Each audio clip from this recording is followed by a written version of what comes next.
really a story about betrayal and lying and greed.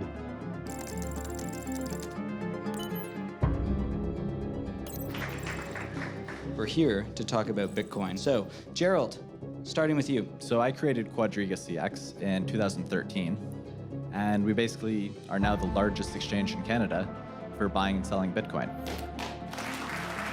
Congratulations.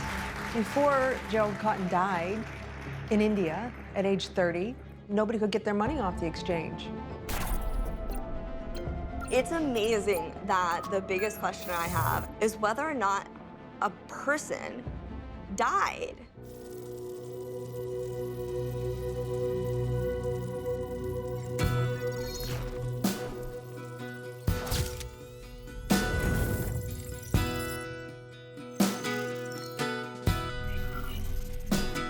The reported death of Nova Scotia businessman Gerald Cotten is tragic. When the 30-year-old died suddenly last month, leaving apparently $250 million in cryptocurrency locked on his personal laptop. Night was dark, the wind did roar.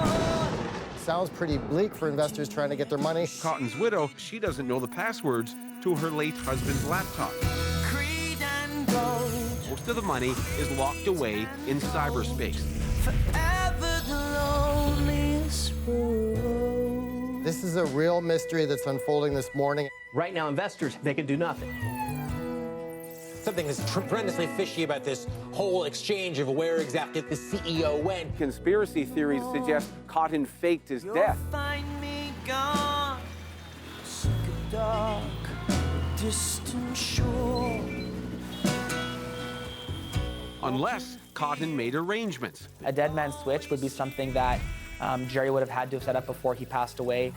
Investors are looking for answers. Where is this money? She's crying, greed and gold, greed and gold, forever the loneliest road.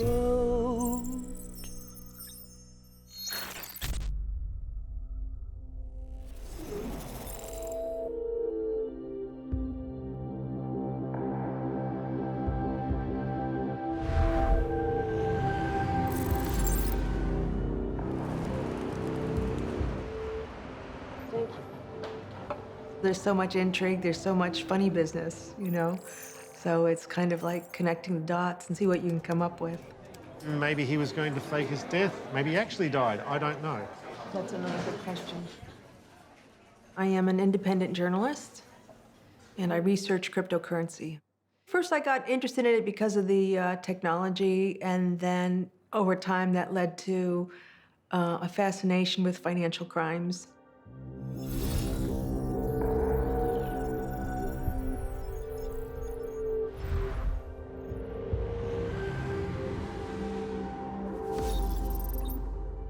Joe! I'm a business reporter. I generally cover capital markets, but I've also kind of taken up this side hobby of writing about the sort of wacky world of cryptocurrency. I still sometimes just think about this story all this time later. What do you still think about? I don't know, there's so many crazy theories out there on the internet. I found out about Quadriga very early on. It was 2013. I was an intern at the Canadian Press Newswire and came across the fact that Canada was getting its first ever Bitcoin ATM. It's now up and running at the Waves coffee shop in downtown Vancouver. The virtual currency is traded in cyberspace and stored in a user's online wallet. And you go to a business that accepts it. They ring you up, you can scan a code on your phone, your balance goes down, and now you're enjoying your morning cup of tea. A Bitcoin ATM is a standalone machine where you can go up, put in cash, and you can buy Bitcoin just like that.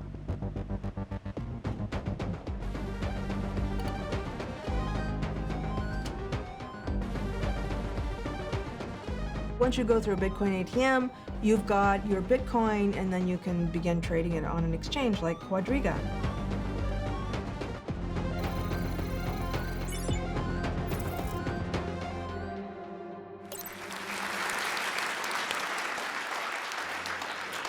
So for those of you who aren't familiar with Bitcoin exchanges and what we do, I like to compare it to a stock exchange. However, instead of trading stocks on our exchange, people trade Bitcoin. You have buyers and you have sellers, and they get matched and they transact with one another.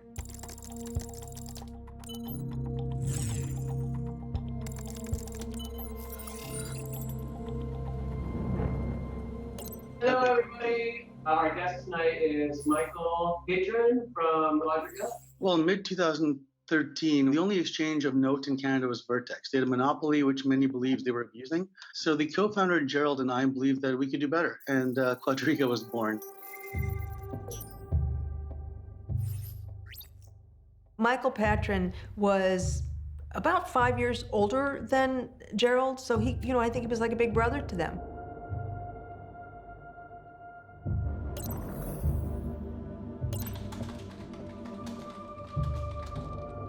So he was one of the people that taught Gerald the ropes in this sort of business. As far as crypto exchange founders go, Gerald actually had a fairly public presence, presenting the image of a trustworthy businessman, of a trustworthy entrepreneur. And he was, he was speaking our language. Today we are joined by Gerry Cotten, the director of Bitcoin Co-op, the founder of QuadrigaCX.com. And let me paint the picture. Mr. Cotten looks probably exactly what you think an internet genius would look like. A young, attractive man. I was doing some research because I knew you were coming this week. To be honest, I got more confused doing the research. With Bitcoin, so it's just a string of numbers and letters sending a payment to another string of numbers and letters. And when I send a transaction, it's recognized by a bunch of other peers in the network. And then it's publicly recorded into the public ledger, which is called the blockchain.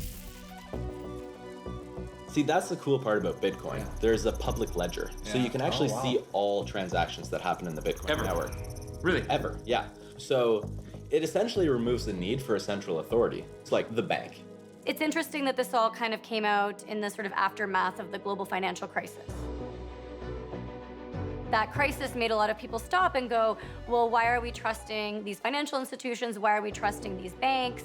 There's no need for a central authority because everyone is the central authority. Ah, right. Which is the beauty of it, because then you get rid of the fees and a lot of the borders and things like that. Right. But how does Joe Schmo get involved? Well, the first thing I'd recommend doing is visiting Bitcoin Co-op.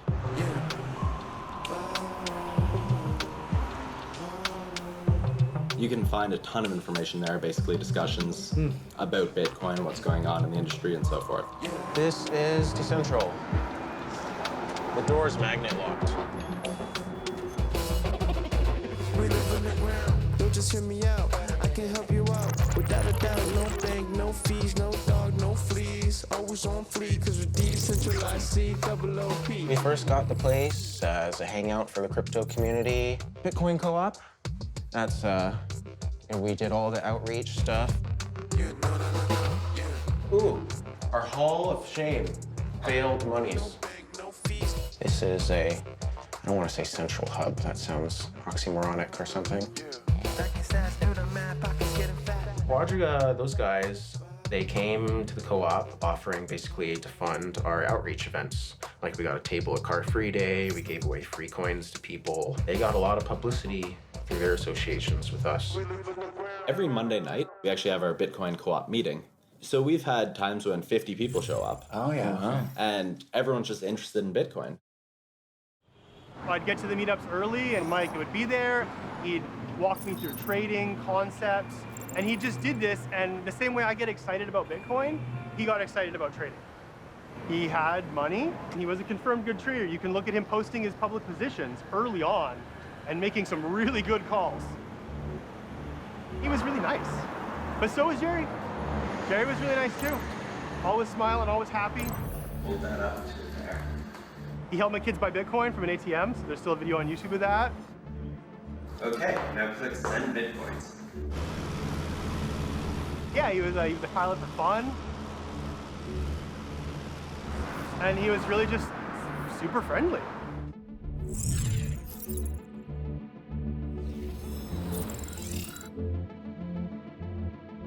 In many ways, Toronto Bitcoiners are a pretty small, tight-knit community. I'm the founder and CEO at Outlier Solutions. We're an anti-money laundering compliance consulting firm. So we spend most of our time trying to keep people out of trouble. I started going to meetups. That was where I first learned about Quadriga and where I first met Gerry. He was a really likable guy. Cool, it works. He was a really bright guy. He was really funny.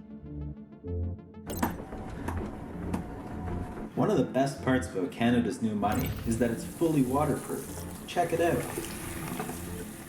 I was a person who had strong suspicions, and I didn't come out and say that publicly back in the day. And I think that there are a lot of folks in the community that are in the same boat, where we had a lot of reservations in terms of Quadriga generally, but we liked Gerry and we didn't want to see them fail, and we didn't call it out publicly.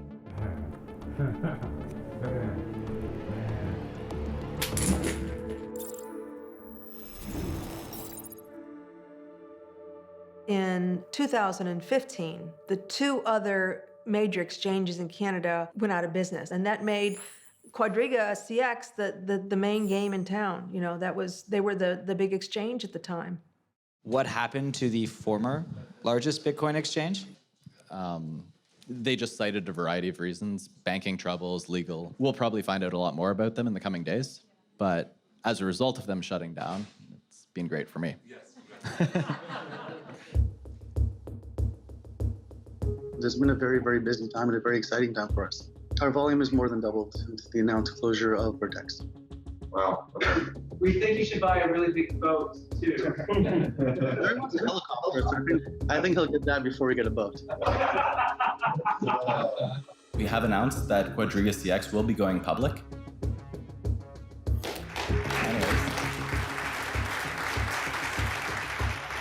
In 2015, they start, promoting it as the soon-to-be first publicly traded cryptocurrency exchange. And at the time, I thought, well, if they go public, that'll be a pretty big story. We have some plans that I am itching to tell you about, but they are amazing press releases, and I've been told to shut up about them. Michael Patron, he was kind of instrumental to this push to take Quadriga public. And then the effort to take Quadriga public ultimately fails. Patron says that him and Gerry have a big falling out. His involvement in the company ended, and he stopped knowing anything about the day-to-day operations of Quadriga. It does seem as though Mike had ceased involvement in 2016. It seems that way. Emphasis on seems.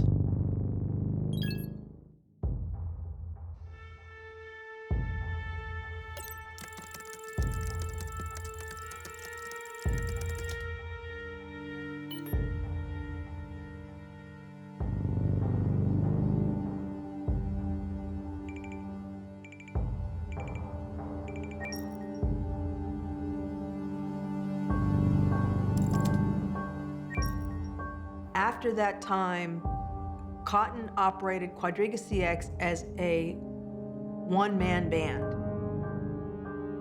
Maybe he didn't want to lose control. Maybe he kind of liked having this situation where he had total autonomy over this exchange and just so much power.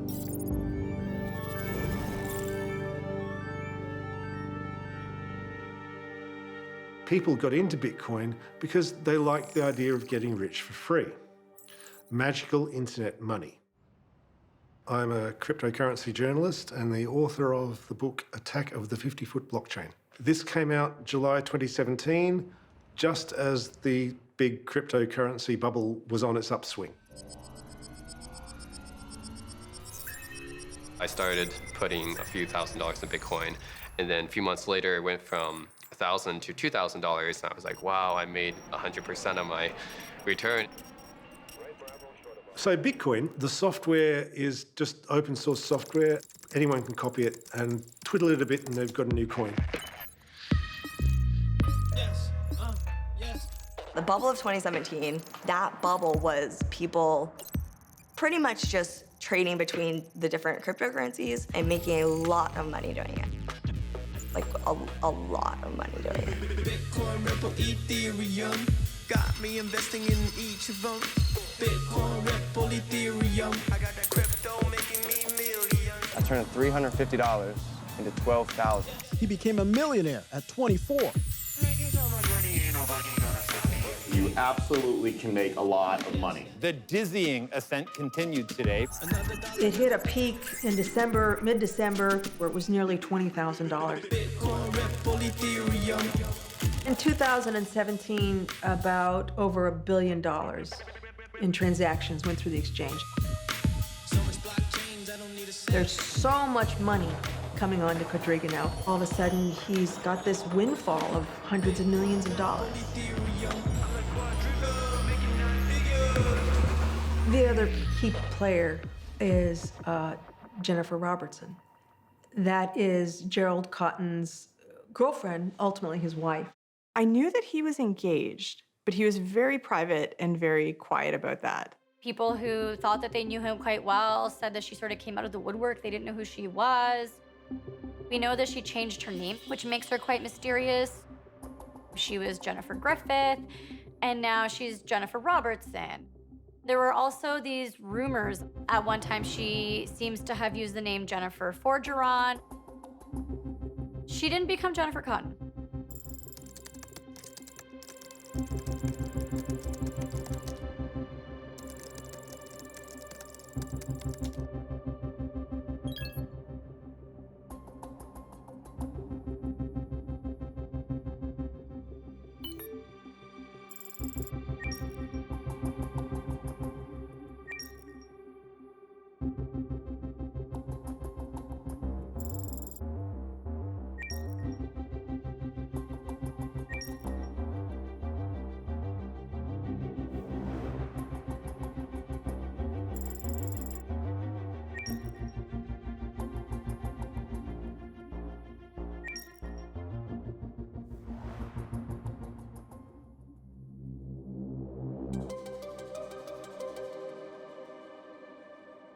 We know very little about Gerald's wife.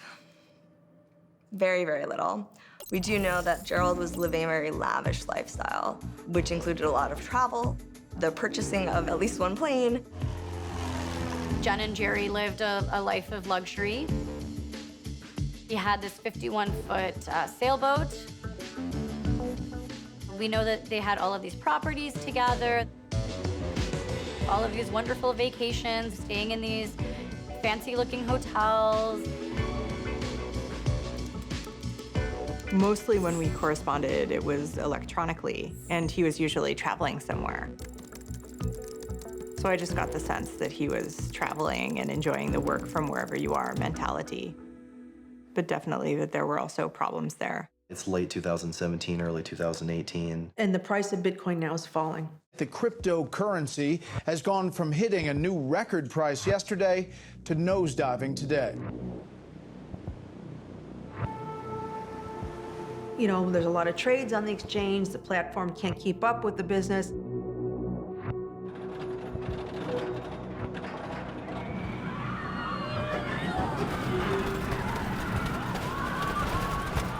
And then they started to run into some real problems. There is this theory that the company's financial troubles started with this Ethereum incident. In 2017, the company came out and said there was some sort of technical glitch that caused them to lose a bunch of Ether. So this money was effectively sent into a black hole. You know, it went undetected for a very long time. I was part of a Skype group that when the Quadriga team discovered they accidentally locked up $14 million on the Ether blockchain. That Skype group is sort of where they posted to try to figure out what was going on. And so this Ether just sits in this contract to this day. No one can access it. This is just like a contract bug. Yeah, it was just the contract was not, it was not a smart contract. There's no way that you could recover for this unless you expected the price of ETH to go up 4x in 2 months, which nobody did. So they lose $14 million. The bigger problem is that CIBC, which is a big bank in Canada, they essentially freeze about $25 million. It's not uncommon in the crypto world for crypto companies to have issues getting banking. The banks are concerned about money laundering. They don't necessarily understand blockchain. They don't know how to trace transactions. We've all heard of the issues where banks are closing down bank accounts for different Bitcoin exchanges. It's a huge mess. So Quadriga can't get any type of banking. If you would send money to Quadriga, you would send it to one of their third-party payment processors. So what a third-party payment processor is, essentially, it's like a shell company.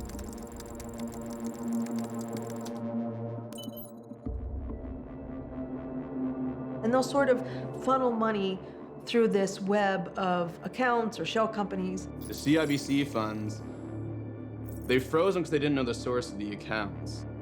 It was really annoying for customers and be like, hey, give Quadriga back their money, jerk. I'm trying to withdraw my money, stupid bank.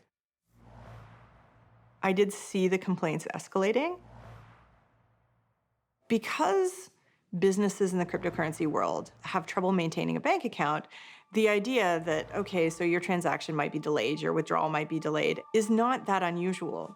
They posted Facebook updates every day, almost every day during this time. And even on Reddit, people were saying, oh, people always got their money. It just took a while, but no one ever, didn't receive their money.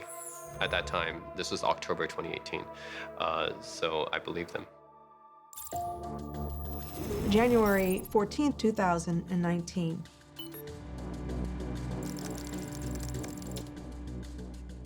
I remember that morning quite clearly.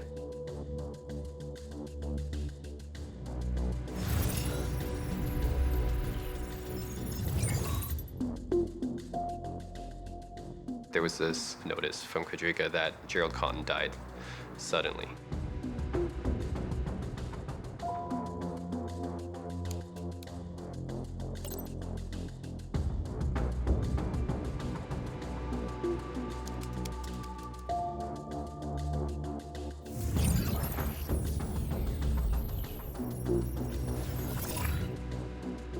I was really shocked. I was really sad. I really liked him. I'd seen the headlines. Reddit was going crazy. There were questions all over, and we didn't really know anything at that point. We knew that he had been in India. They had apparently gone to India to celebrate their honeymoon, right? And to open this orphanage. After talking to people, we discovered that he had had digestive issues, and specifically Crohn's, for some time. It's kind of rare these days for people to die of Crohn's. He has this horrible episode that starts with what just looks like traveler's diarrhea and then ends in 3 cardiac arrests and his death. And apparently the only person by his side continuously until Gerry died was Jennifer. Rather than letting people know right away that Gerald Cotten had died, she withheld that information. They've been operating for a full month after he died. Yeah, it doesn't make a lot of sense, right? Like, how do you square that? It sort of brings up the question, what role did Jennifer Robertson play in all this, I mean, there's just question after question after question. Jennifer Robertson then became, at that point, the largest shareholder in Quadriga.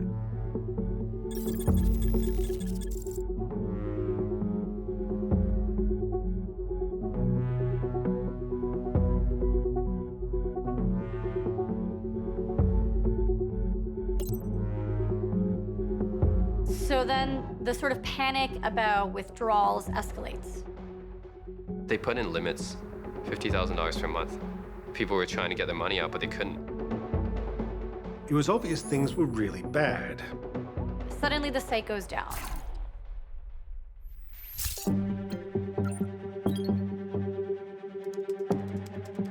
My stomach turned. I knew what it meant. No one ever sees that in an exchange site and doesn't think, is all my money gone? That was quite a big red flag. I haven't stopped seeing red for a month now. And then I believe it was a day or two after that, there's a notice on the website that says, Quadriga has filed for creditor protection.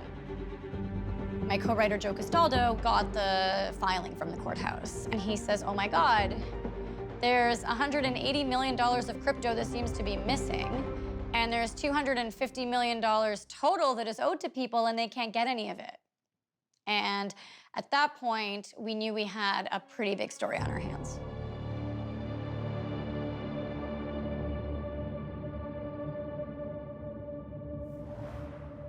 That moment when that notice appeared on the Quadriga website, that was sort of like, wow. This is when people really realized what happened. Panic, worry, yeah, just a cocktail of negative emotions. Yeah, I was just wondering, like, wow, this really happened to me. Unbelievable.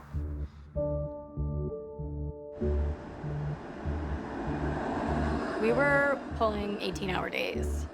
I would go to sleep thinking about Quadriga, and I would wake up thinking about Quadriga. First, we started with the actual contents of the filing, the CCAA filing, because there was a lot of information in there. You know, all the affidavits were in there of, you know, Jen talking about how the business was being run. She said that she was not at all involved in the company operations, but we do know that Jennifer had a Quadriga email address. We know that Jennifer ran a company called Robertson Nova that was processing payments on behalf of Quadriga. I remember reading the court filings. Like, it was clear that Quadriga was barely a real company. It was just Gerry with his computer. He was the sole director. So this is one person, one young man who had access to hundreds of millions of dollars worth of funds. It really seems that Gerry had kept the other employees in the dark. There was only 7 contractors, I believe. There was some chat logs that were leaked by Aaron Matthews, one of the contractors. According to these chat logs, Gerry, he basically just took over running the company himself. If you wanted to withdraw, Aaron would send a request to Gerry, and then Gerry would honor that request manually. He was the only one that actually controlled, like, the crypto, the cold wallets. Your cold wallet, that'd be your bank vault that has $100 million in it. And then the hot wallet would be like the teller who has like 10 grand cash. So if you rob the teller, you're not getting all that's in the bank vault. If you lose the key to the bank vault, you've lost the gold bars. This is exactly how it works. If you lose that key, your coins are gone. It's not normal for an exchange owner to be the only key holder. I was very surprised to read about the keys. So the idea that no one else had access to or any backups in any meaningful way. He was so diligent and he was so paranoid in so many ways that there would have been something somewhere. He paid lip service to having cold wallets spread in different safety deposit boxes. We're obviously holding a bunch of Bitcoin. Yeah. So what we do is we actually store them offline in paper wallets, in our bank vault, in a safety deposit box, because that's the best way to keep the coins secure. And Gerald makes reference to a safe that he had bolted to the rafters of his attic. When the safe was investigated, all that was found were four holes. So where's the safe? How the hell can you be in this space and be controlling so much money and not have any sort of backup plan? Was there a contingency plan that failed? Was there perhaps some plan, such as a dead man switch, for example? Dead man switch is a mechanism a coder could set up. Say if Gerry didn't put a password in for 30 days, then, you know, his private keys would be sent to someone who can take care of it. And if there was no plan, why was there no plan? Was it hubris? Was it Gerry thinking that he was invincible, that nothing could happen to him? Was it because Gerry didn't feel that he could trust anyone?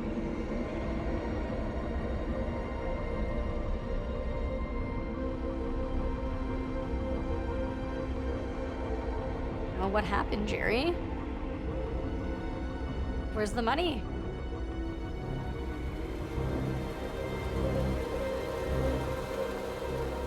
I certainly have a lot of empathy for people who lost money in Quadriga.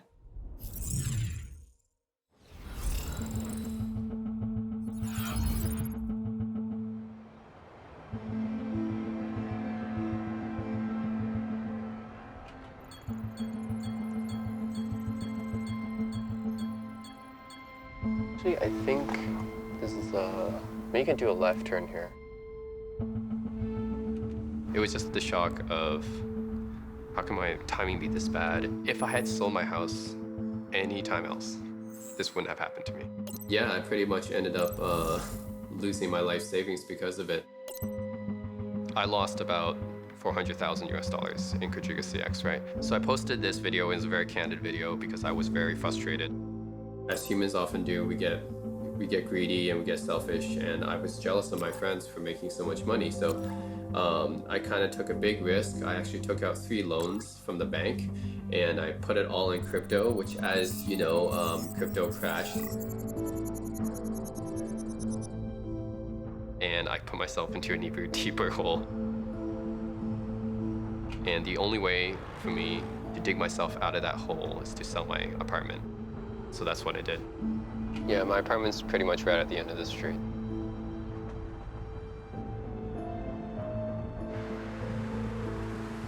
I was in the west one, which is this one right here, 5th floor.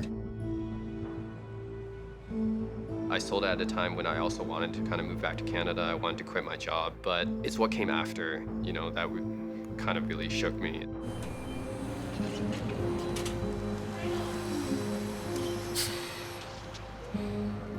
I was looking for an alternate way to move my money from US to Canada, and why didn't I go through the bank? Well, the bank usually charges a 1 to 2% commission, but QuadrigaCX had a 10% premium at the time.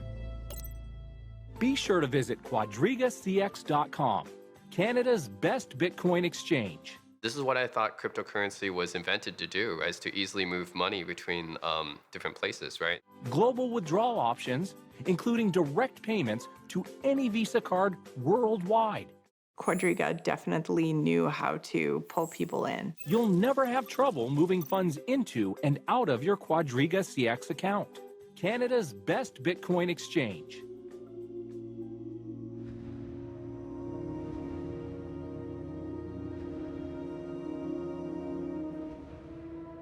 I was really depressed, right? I was basically gambling with my money. The only investment advice that I ever give anyone when it comes to Bitcoin, cryptocurrency, anything that's really high risk, is think about all of your money. Picture it just catching fire and burning slowly. And at the point where you start to cry, make sure that you're putting less than that into something that's super high risk.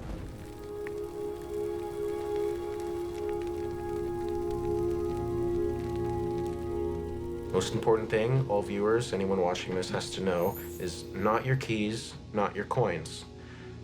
Never leave all your money on the exchange. Where people run into danger is where they try and turn their Bitcoins into more Bitcoins by using their Bitcoins.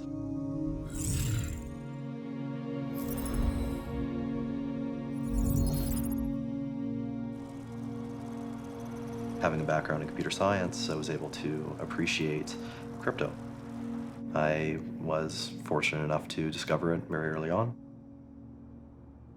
I had stored much of my wealth in Bitcoin. I wanted to take the fortune I had generated, diversify it, and move on to other things. Because Quadriga was the biggest exchange in Canada, and because the amount that I was dealing with had grown quite large, the only logical place to pull it out of the ecosystem was through Quadriga. More than 100,000 people found their money appeared to have vanished, and experts are skeptical people will ever see a fraction of what they're owed. It's difficult to let it go, and maybe even it shouldn't be let go until we do have clear answers regarding whether or not there's money still out there. I tried to rally people on Reddit. You know, it wasn't long after that we had a Telegram group with, you know, new people joining by the minute. So we all kind of flocked to the Telegram group.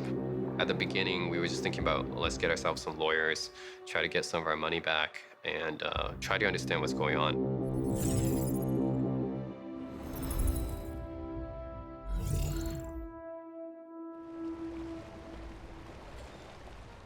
So then Joe had the bright idea to go and track down the will. In November, Gerald writes his very detailed will. On December 9th, he dies in India. The fact that he had updated this will just 2 weeks before he died, that was a real shocker. And mind you, this is 2018, so everything's falling apart on the exchange. The problems with the bank, people are complaining that they can't get their money off the exchange. So things are falling apart. He writes a very detailed will. It's almost like he knew that something was going to happen to him. The will was fascinating because we discovered all of these assets. 17 properties, a yacht, a plane, a Lexus, a Mini Cooper. Jennifer Robertson is the executor. When he dies, mysteriously, she gets all the assets, right? And to us, one of our favorites was that he had these 2 chihuahuas named Nitro and Gully.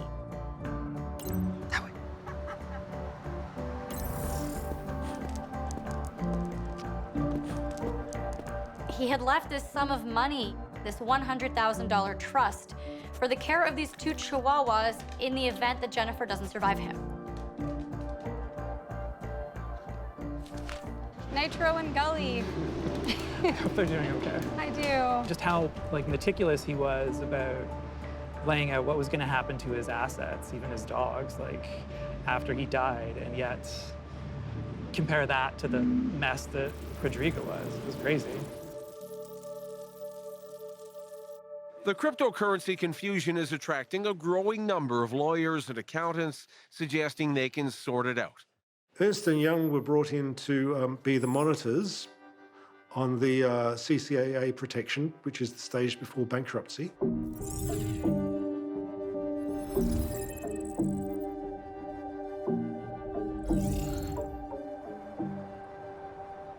Ernst & Young, the court-appointed monitor, says it has secured a total of 11 electronic devices used by Gerald Cotten and is working to gain access to the assets that are still off limits. Plans are also underway for a forensic review, an effort by crypto experts to figure out how to find all those missing investments. You've got this firm from the sort of traditional mainstream financial world. They're having to wrap their minds around this whole new asset class. There's a lot of questions about where all the cash was flowing. And this is why Ernst & Young clearly got the high-powered forensic accountants on it, because they needed them. The first 2 Ernst & Young reports came out. There were no company bank accounts. There was no segregation of funds. Everything was sort of mixed in together into a giant pool. As the accountants go through everything, they had a heck of a time. There seems to have been no accounting system. Maybe there is in this, encrypted laptop that nobody can get access to. How did you get in a position where you're managing $200 million and you literally don't have a single balance sheet at all? What? What? With Bitcoin, it's all in the public sphere. Anyone can check it, anyone can verify it. If I say I own something, Alex can prove it, Anthony can prove it, anyone can prove it just by looking on the internet. Their claim was not that the money was gone, right? Their claim was that the private keys that protected the piles of money were gone, which meant that there should still be piles of money somewhere on the blockchain. I literally just wanted to answer the question of how much money is in the Ether wallets, what are the addresses, and that's how it started. That's how it started.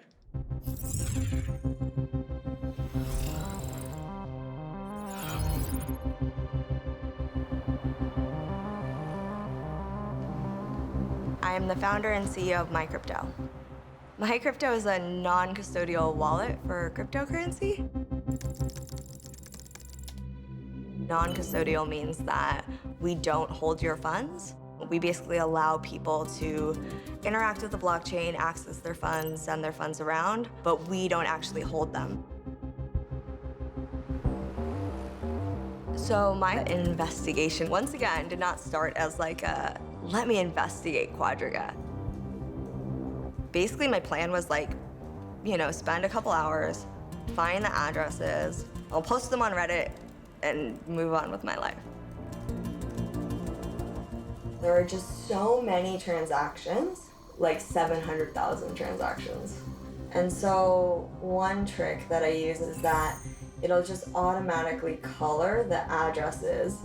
The red address is the one that we're analyzing. The blue is Quadriga's 2016 address, and then it'll change to green and then purple. And then you can just scroll through them and you'll start to notice patterns appear. When I found like the first address, I was like, if I dump the whole spreadsheet, right, the whole ledger, if I grab all the data and then I sort it by like the highest to the lowest, I should be able to see where the money goes. Basically, like 3 weeks later, I still didn't know where the money went.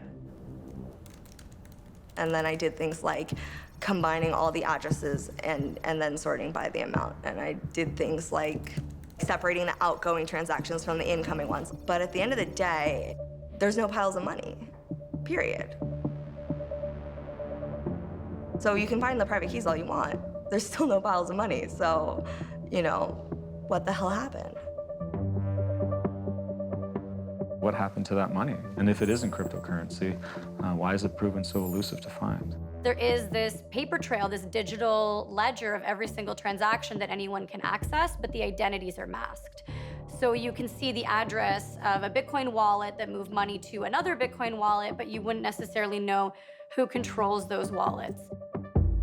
The court-appointed monitor in the CCAA process found 6 Bitcoin wallets that were all emptied out by April 2018. UI did an investigation and said, no, there's nothing more in the cold wallets. Where is it then? Everything's solvable. The answers are out there. You start looking at the things and where the money moved. And the biggest money movements that we saw, what's expected, which is big chunks of money moving between sort of these 3 storage accounts that Quadriga used between like 2016 and 2018. But then you see like some other addresses pop up. So this is one of those weird red addresses. It is an address that just really consistently appears from the very beginning of Quadriga. There's these other accounts that money was sent to. Maybe all the single transactions were 100 ETH, but there were thousands of them. This is insane. When you look at the USD sort of equivalents, you have this list of addresses that have received $40 million, $50 million, $100 million. And then the question is, okay, so who owns these addresses, right? Who the hell is Quadriga sending $100 million to? So if we go to this specific address, it's Poloniak's. So this is a Poloniak's address. Someone sent money to their Quadriga deposit address, and their money was then sent to a Poloniak's deposit address immediately without touching Quadriga's hot wallet. Like, that's weird. That's not normal. I don't know, that's pretty crazy. Right? Why would an exchange take money that customers have deposited and send it to another exchange? The absolute most legitimate reason that I could possibly think of was like that they were doing something with their own profits. You know, it's not necessarily responsible, but it's totally legal for a company to take their profits and invest them. Arbitrage is actually one thing that I've done quite a bit of. But what is arbitrage? Sorry, Arbitrage is basically a financial term where you buy something at a lower price, resell it at a higher price instantly. So you never actually have any chance of losing money. Price differences between exchanges were often quite significant. It's often a fraction of 1%, but if we're talking millions of dollars, then that could be a significant profit for the person who facilitates that trade. How many coins did you buy at a time like this? Oh, like hundreds or so. Really? It was very profitable in November. And are we hanging out with Mark Zuckerberg right now? Is that what's going on? There's this theory out there that he lost the money by trying to trade his way out of debt. The beginning of Gerry's snowball was Ethereum Classic loss and the banking loss. Started his snowball where he thinks, I'm only 30 million in the hole. I bet if this gamble pays off, I can recuperate. No one will ever know it happened.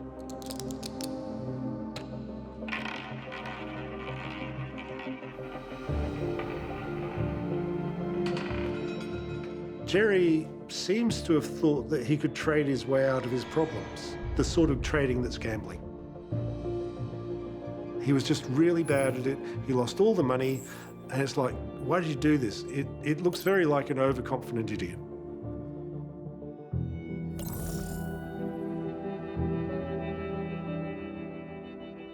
I'm not convinced that he's a bumbling idiot, because if you're operating an exchange, there is opportunity to do a whole bunch of nefarious things. The strongest, I guess, theory I have is like some sort of money laundering. Criminals commit crimes. Those crimes generate profits. They want to hide the money by moving it through the financial system, and the process of hiding that money is called money laundering. Cryptocurrency is both very easy to trace and very hard to trace. There could be wallets that people didn't even know about. Once you get to another exchange, then only the exchange knows what happened with those transactions, right? Because it could be transferred between different accounts at that exchange. It could be converted between different currencies. Then it could move to a different exchange through a different wallet address. And at that point, you sort of lose the paper trail. As soon as you start involving different countries, different currencies, it becomes much harder to trace. I went on Twitter and I said, like, here's some interesting transactions or interesting patterns. And that's when the people that had been doing the research, the journalists, that's when they started being like, so you guys followed the money, but like, here's his social background. Here's the business documents. Here's the list of people, like real life people in his life. And that's when I was like, oh shit, this is amazing. Like, this is terrible. This is like the best story ever.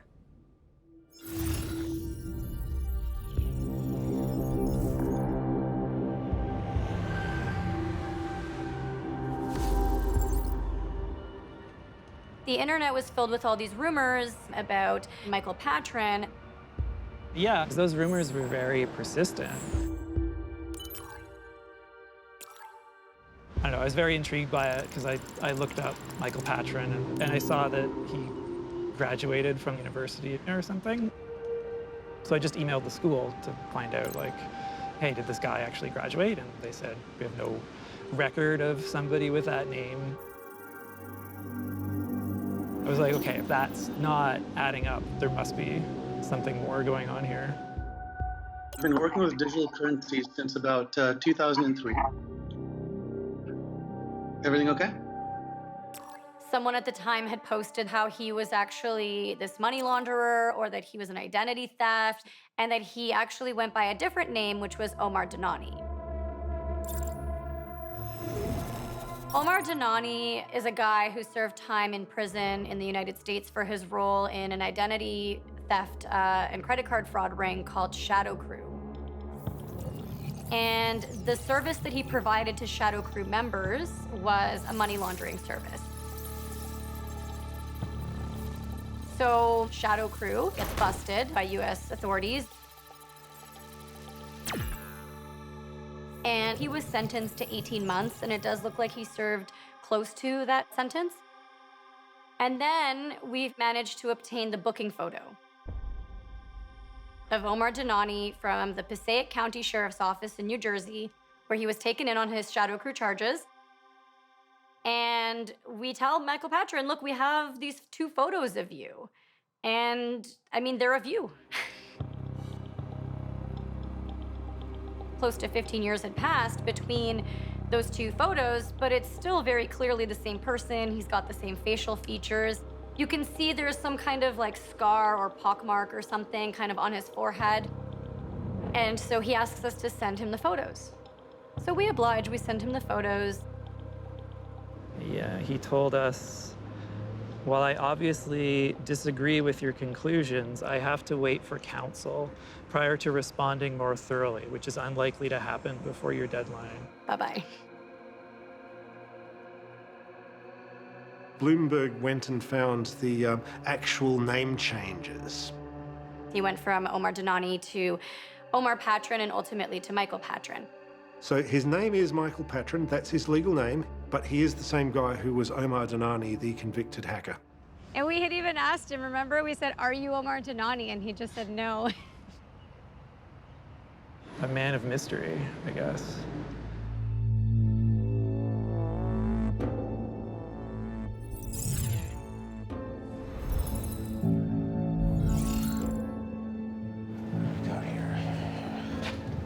This is our headquarters of sorts. I can see your car from here. You are currently not being robbed.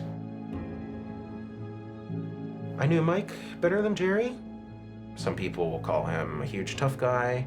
One time, his dog got hurt. He practically cried. Teeny little dog. It was kind of humorous to me. Like, wow, that's gangster of you. I think that's probably a lot of people who do bad things. People are very complicated. Like, I heard accusations about identity theft. You know, when I told him, you have to tell me the truth, your name, what you've done. And he just refused to be honest with me. So I just said, we can't be friends anymore. How do you get to a point where this individual, who's definitely known to police in Canada, is responsible for people's money?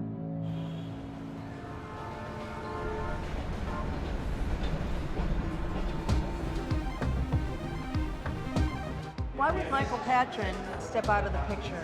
And what was Michael Patron doing between 2016, we left Quadriga, and 2019? We know a lot more about Gerald Cotten now and Michael Patron. We found out that they met long before they launched Quadriga together. Michael Patron, he met Gerald way back when. We think he met Gerald probably on the Talk Gold forums in around 2003. This was 10 years before Quadriga launched. Talk Gold forums, that was a forum for promoting Ponzi schemes. He was in high school, and that's where he met Mike Patron. He's been doing this kind of scammy stuff since he was young. Do you remember S&S Investments when he was a teenager? Yeah, of course. His first Ponzi scheme that we found, like, he did lose investors' money then too and tried to return it all. Gerry Cotten, he was a Ponzi schemer since he was 15. And he's a guy who thought, I can get money out of people just for the asking. Yeah, actually, I heard a sort of an anecdote about how he was buying candy from like a confectionery and then reselling it to kids in his elementaries. You know, you could look at that and say, oh, he's an ambitious young entrepreneur. But I don't know if I'd go that far.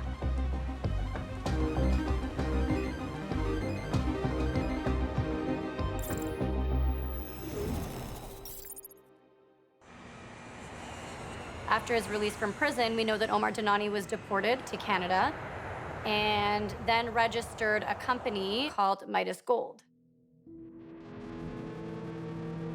It's basically an exchanger for Liberty Reserve, this very large black market bank. So he gets back into moving money again, because that's what he knows best. There was evidence that Gerald Cotten was involved in that as well.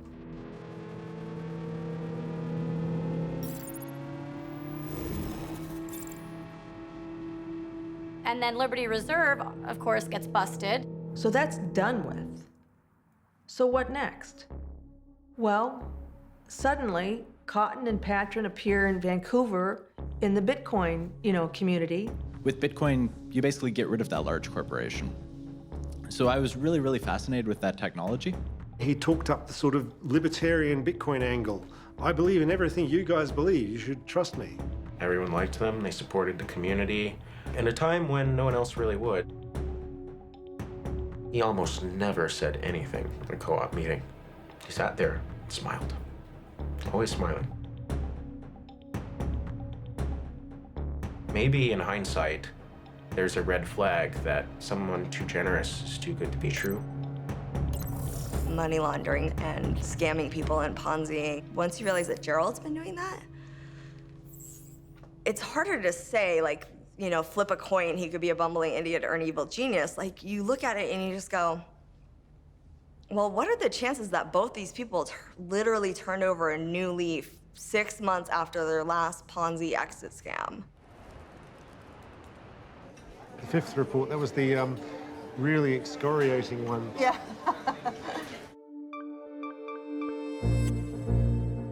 We have found out later through Ernst & Young, Gerald Cotten was setting up fake accounts on the exchange.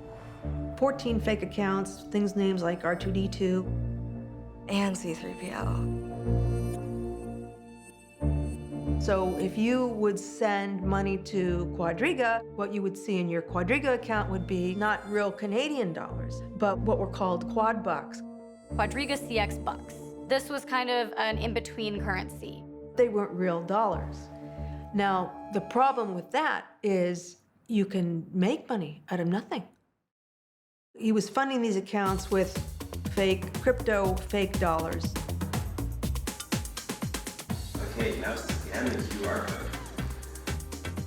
Bitcoin ATM, they're great tools for money laundering. If you didn't want to have a financial trail, you just go in and feed that cash, and it was hooked right up to the exchange.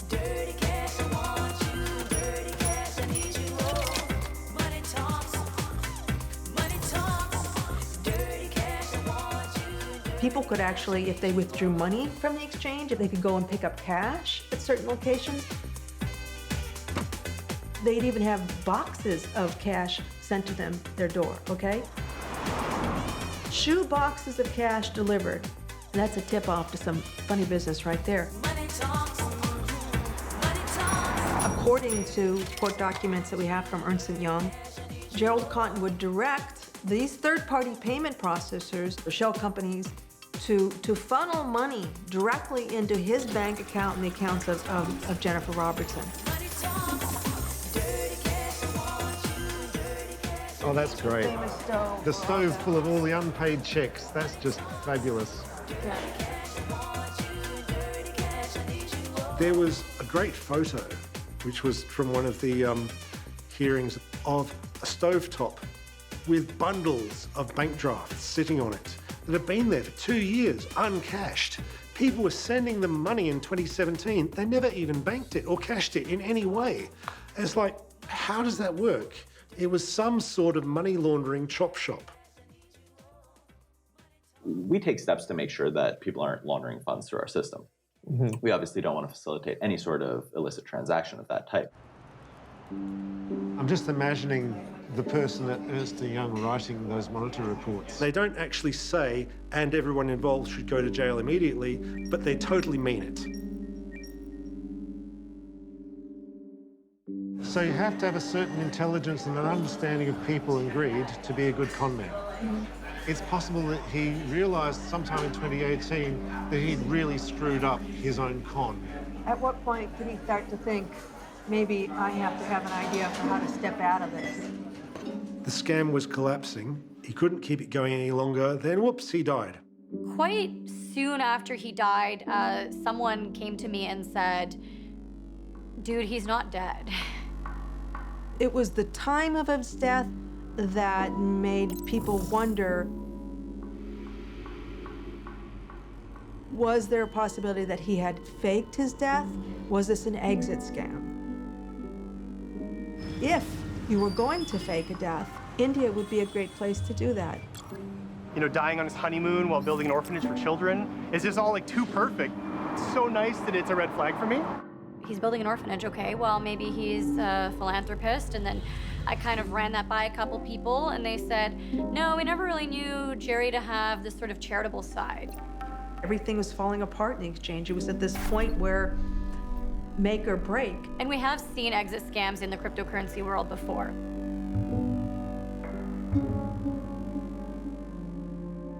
And then someone came on the Reddit, QCX contractor. They claimed to be a contractor, and they showed internal screenshots of company communications. They're not confident he's dead. They were at the funeral and didn't see a body. So this is something I came up with. So this is a full theory. There's this stuff, it's known as Haitian zombie powder.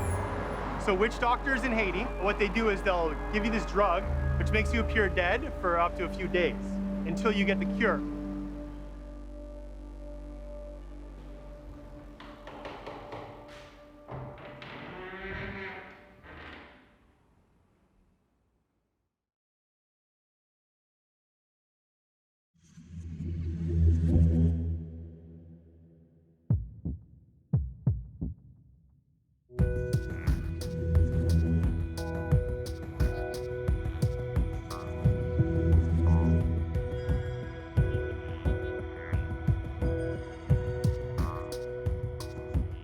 conspiracy theorists on the internet are like, he's definitely alive. Like, no, everyone is like, we don't know if he's dead. We don't know if he's alive. Flip a coin.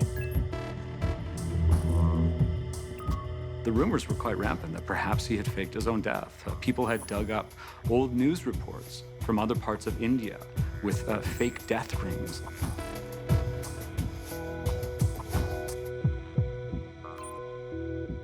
To me, it wasn't so much being driven by conflicting hypotheses, so much as it was kind of the thrill of the chase.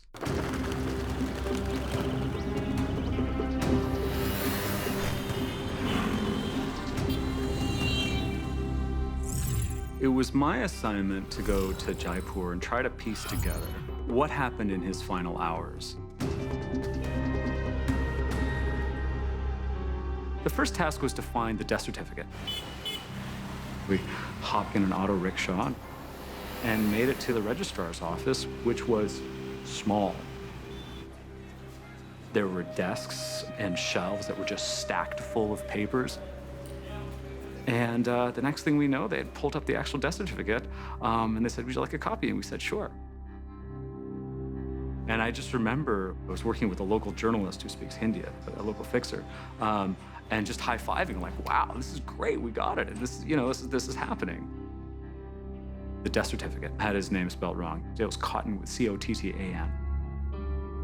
That death certificate came from the official computer of the registrar. And it confirmed the address of the deceased at the time of death was the Oberoi Rajvilas Hotel, which is the most expensive hotel in the city. We got on another auto rickshaw and we traipsed across the city to the Oberoi Rajvilas. This place was built sort of as a modern-day palace. Very, very large, sort of verdant grounds. It's quiet, there's peacock calls. I'm not sure there are that many guests who show up at the Oberoi Rajvilas in an auto rickshaw. But they let us in, and then we said we'd like to speak with the general manager. He just said, it was very sad what had happened, and he didn't want to speak about anything else. And so that was that. We weren't able to entirely piece together their itinerary. They landed in New Delhi, and then they went to Jaipur. And we did know that their next destination was Hyderabad. They had said that they were going to open an orphanage. And a picture had emerged on Reddit showing this orphanage. And so the question was, is the orphanage real? Does it exist? And indeed, it did exist. With their names on the red sign, and their names were inside as well. Their plans were to spend 2 hours there and turn around and leave. 2 hours was a relatively short amount of time to book for something like that. For me, the big question was, what happened in the hospital? We had a statement from the hospital, but what we did not have was a really sort of detailed view into what had taken place. And so we wanted to find the doctor. Gerald Cotten had frequent episodes of vomiting and watery stools. Doctor said at first they thought it was just traveler's diarrhea, which is very common, of course, in India. He said Jennifer Robertson spent the night in the hospital with him, and then the following day, he had been booked for an ultrasound. As he was booked for the ultrasound, he started experiencing what the doctor described as restlessness and a shortage of breath. They were worried about a rupture or something else in his intestine. Things went downhill very, very quickly. He had a heart attack. He was revived.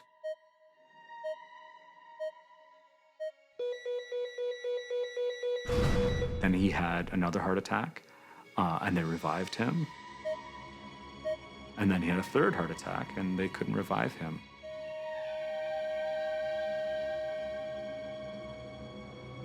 And he died within about 25 hours of them touching down in Jaipur. He died within about 25 hours of them touching down in Jaipur. dramatic. When it's coming out both ends, it's almost always an infection. What Crohn's disease is, it's when the immune system is inappropriately turned on and causing damage to the bowel. From the story that we heard, it sounded as if something catastrophic happened, like he had a perforation in his bowel and then an acquired infection. The doctor seemed quite troubled by the whole thing. He said he made clear that he'd been running through this again and again and again. The doctor had come to the conclusion about what was the most likely cause of death.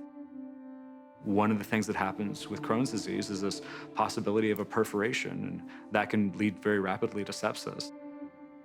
Now we're assuming that's what happened there. He may have just had a cardiac arrest. It is obviously very uncommon that someone at that age, without any other cardiac or respiratory problems, would have not survived that event. But if they weren't properly resuscitated, and certainly that something like that could have led to one's demise. I spoke with the police. He said, as far as I'm concerned, this was a natural death. There was no autopsy. Why was there no autopsy done? You do that in a case where there are suspicions about what might have happened. I actually even showed Dr. Sharma pictures of Gerry Cotten and said, is this the guy? And he said, yes. And everywhere I went, anyone that had a record of Gerry Cotten had photocopies of his passport as well. I certainly didn't meet anyone who thought that the death was faked. It was a tourist that had died, and at the time, nobody had really asked any questions. I suppose if you look at this stripped of all the questions that emerged later, you can look at this as just a horrifically sad 24, 48 hours for a newly married couple.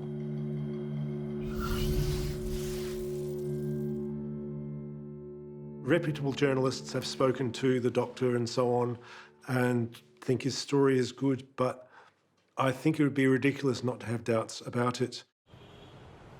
We're talking about quite a lot of money. There's quite enough money to bribe absolutely everybody in all the chain, and Quadriga were not shy about blowing cash. I mean, it happens really quick.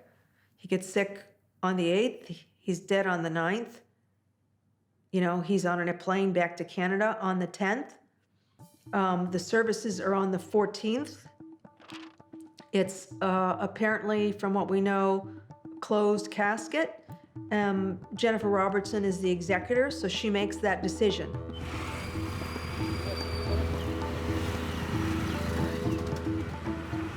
There were a few more questions. One was, what had happened with the body? Because it was a closed casket funeral, and so people were asking questions. Well, was there actually a body? What's happening? And so we also wanted to speak with the embalmer. So we walk into this office, and this woman, Dr. Simi Mehra, is sitting there.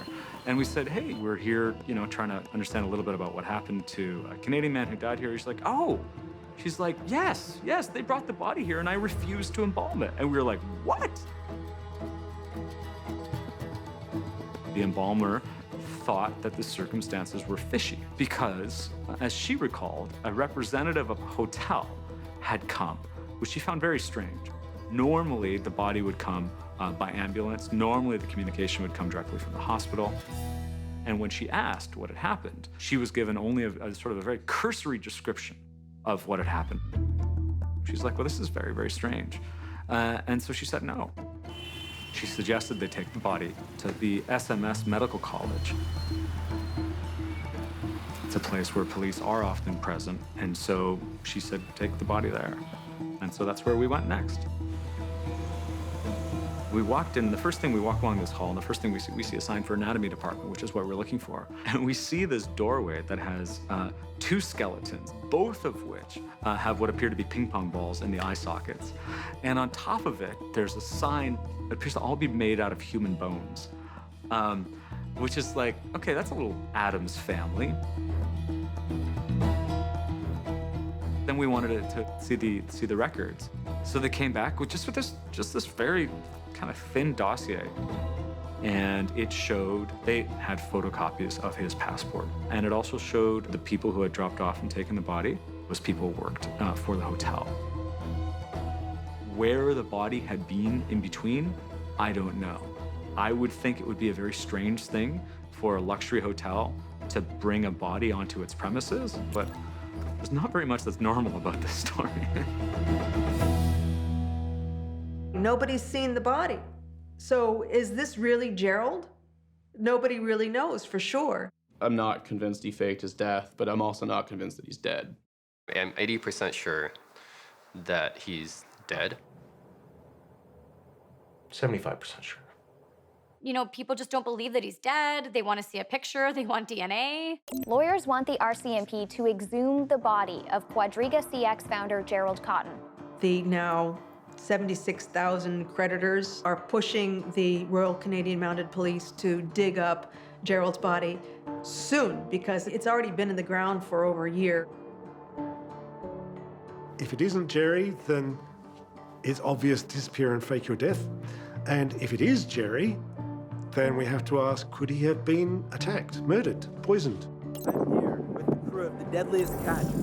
It's pretty stormy out here and the wind's really picking up. Gerry was definitely very paranoid as the public face of an exchange. He spoke at a couple of conferences, and he seemed very paranoid about getting kidnapped. I better get inside the captain's orders. He said that it's just too rough and I'll fall overboard. This is a massive, massive scheme that came unraveled, and you have to think, how much money would it take to kill Gerry Cotten? Would $200 million be enough? I think Gerry's the only one with the whole story.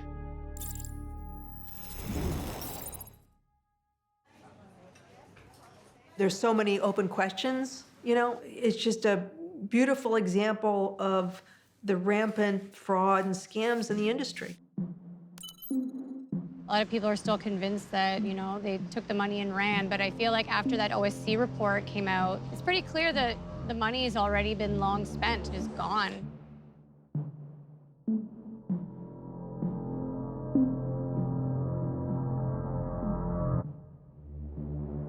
My theory is they kind of stumbled into a real business because it coincided with the Bitcoin boom and they had a functioning exchange on their hands. But in the end, Gerry treated it like one of his old scams. If you could interview any one person, who would it be?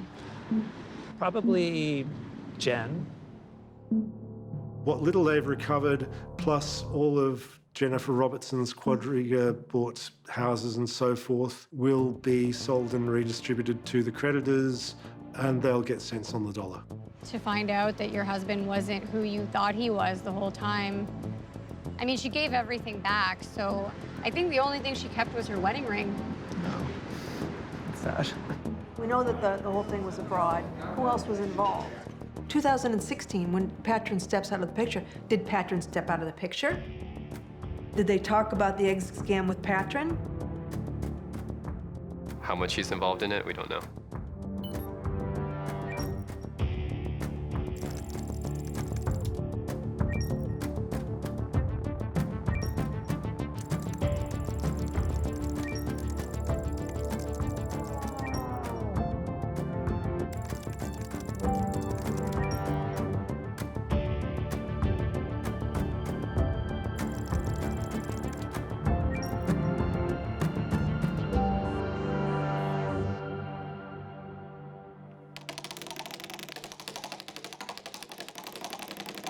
I don't buy the story that the money's gone.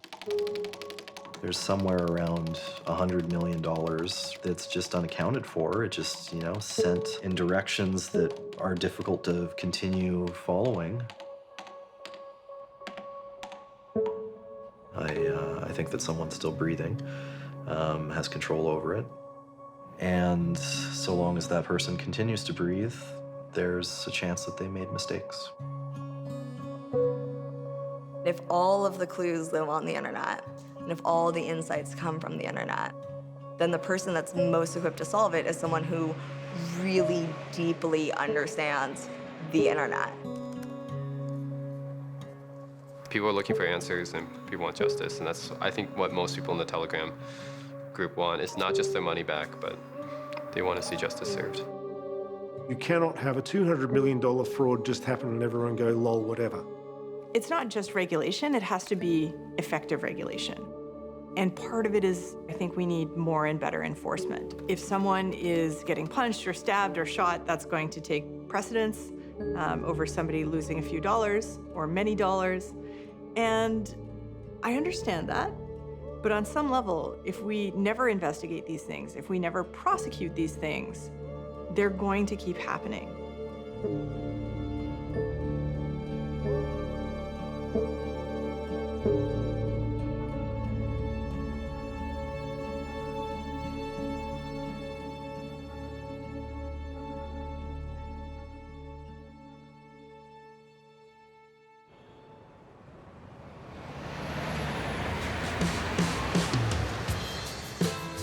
Oh, I hope he's alive.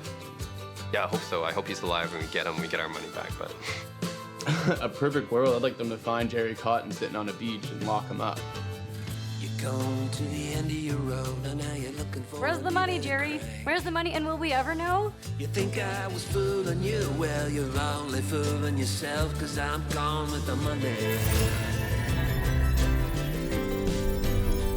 I'm gone with the money.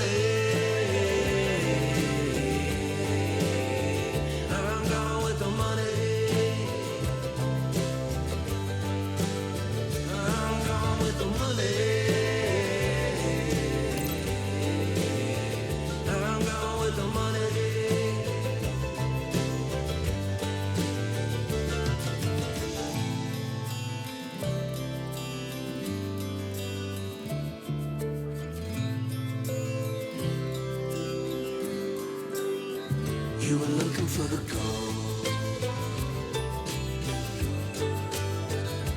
Now you're in the hole. I'm gone with the money.